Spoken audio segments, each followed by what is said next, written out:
Hello guys, कैसे हैं आप सब। Welcome back to my channel. और ये है मेरा थाईलैंड सीरीज़ का ही एक और व्लॉग, जिसमें हम लोग का ये स्टे है बैंकॉक का।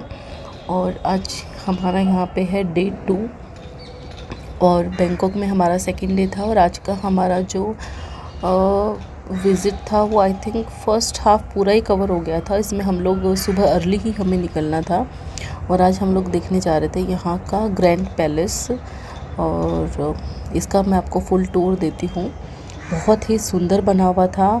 उसके अंदर हम लोग काफ़ी कुछ कई घंटे तक हम लोग घूमे थे। उसके बाद बस हम लोग थक गए थे। उसके बाद हमारा इसी के कंटिन्यू में एक जो मैडम तुसाद म्यूज़ियम है उसका और सी एक्वेरियम का भी उसी दिन था। और उसके बाद बस हम लोग हमारे होटल रिटर्न गए थे। तो एक ही दिन में हमारी उस दिन 3 चीज़ें कवर हुई थी। तो ये हम लोग की देखिए ग्रैंड पैलेस पहुंच गए हैं।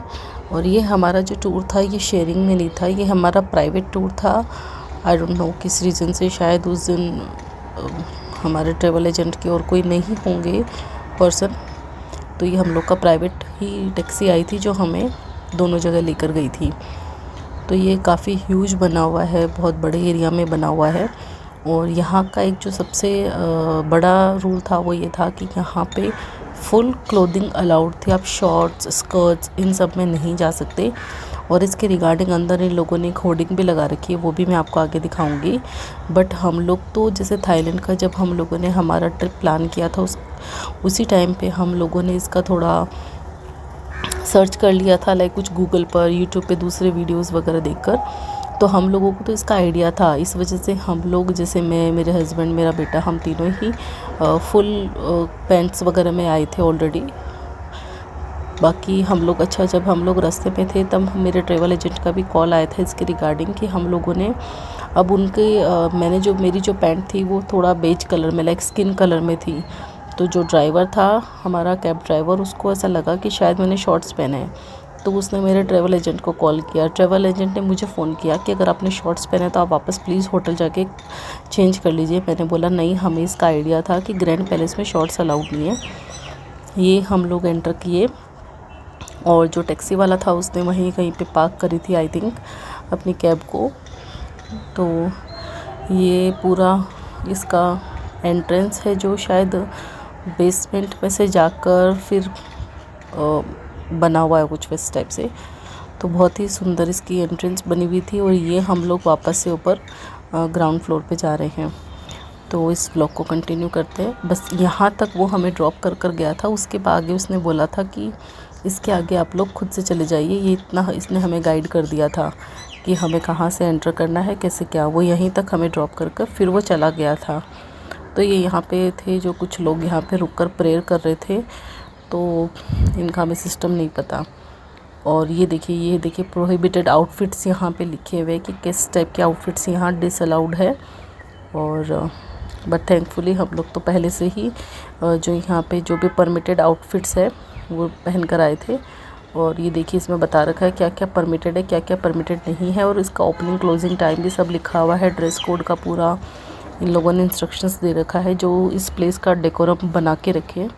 और ये चीज़ अच्छी भी है क्योंकि एक तो ये पैलेस है, यहाँ पे एक टेंपल जैसा भी है, प्लस यहाँ पे जो पैलेस है उसकी पूरी की पूरी वॉल के ऊपर जो अपनी रामायण है उसी को पिक्चराइज करा गया है, उसी के फुल पेंटिंग है।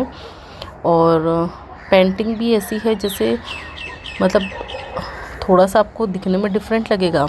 जैसे जो अपने जो रामायण के जो कैरेक्टर्स है, ये यहाँ पे टिकट काउंटर है।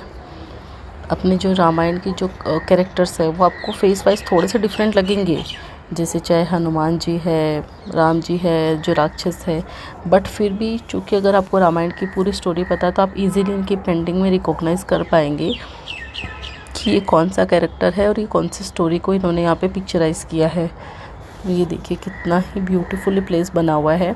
और अगर आप लोग छोटे बच्चे के साथ आ रहे हैं तो मैं तो आपको ये रिकमेंड करूँगी कि आप लोग जैसे 8:30 का इसका ओपनिंग टाइम है तो उसी टाइम पे आप लोग पहुँच जाइए। उसके पीछे 2 रीज़न है कि उस टाइम पे आपको थोड़ा-सा स्टार्टिंग के कुछ 2-3 घंटे आपको रश कम मिलेगा, उस बीच में आप इज़िली विज़िट कर पाएँगे। दूसरी उसके बाद जब धूप तेज़ हो जाती है तो ये जो ओपन वाला पार्ट है इसको घूमना बहुत मुश्किल हो जाता है।